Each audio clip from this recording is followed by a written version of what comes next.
Hey everyone! Today I'm going to show you a really useful electricity setup in Rust.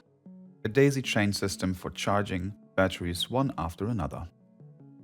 I usually run this when I'm building in a cave and I need steady power for furnaces, lights or even turrets guarding the tunnel entrance. It's also super handy in raid bases when you don't want to rely on a generator but still need turrets powered. Why would you use this method? So here's the deal. Every battery in Rust only stores about 80% of the power it receives. Let's say you hook up a single solar panel that makes 20 power. The battery will only actually use 16. Now if you connect another battery to that first battery's output, you lose another 20%. And it keeps stacking. So that's why this daisy chain setup is so powerful. You don't waste energy in the first place and your batteries charge one after another instead of draining each other. So here's what you'll need.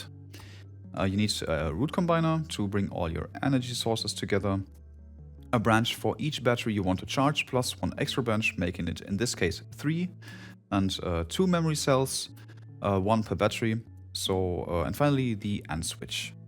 But you can see in the screenshots that I put up on the screen, so yeah. Alright, let's get straight into it. Alright, starting off with the power source. Grab your wire tool and connect your power source into the root combiner's inputs. In that case, I'm using the test generator on the build server, but you can use any power generating source. Quick tip, if you want to color your wires, you can hold R while holding the wire tool and select the color that you prefer. Another one, if you hold shift while placing wires, they look much smoother, as you can see, and they're easier to follow. So I would recommend that you use shift while placing wires. Take the output of your root combiner and connect it into the first branch. From there, you'll run the power out of that branch into the first memory cell, and then connect that to the second memory cell.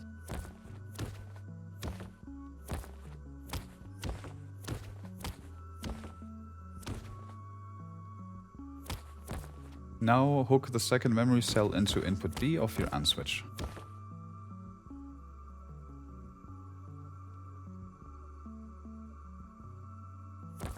Now connect the output of the AND switch into the bottom right branch. I'm marking this one black so it's easier to follow. And connect that branch's power output to the branch on its left. So in this setup, every branch needs to be linked to its corresponding memory cell. So from the right branch, connect the branch out to the reset of the right memory cell, and from the left branch, connect its branch out to the reset of the left memory cell. Be mindful of where you place them, because each memory cell should clearly belong to one branch.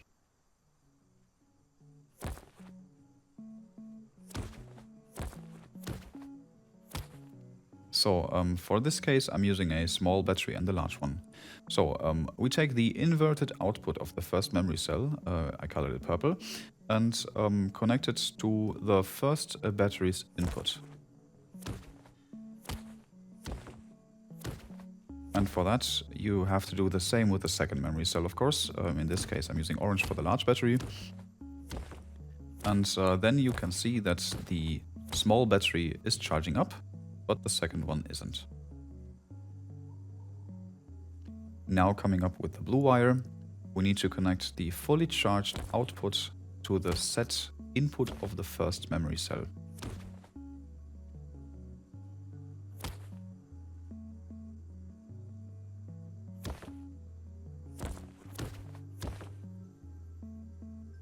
And of course you have to do this with the second battery as well, into the second memory set input.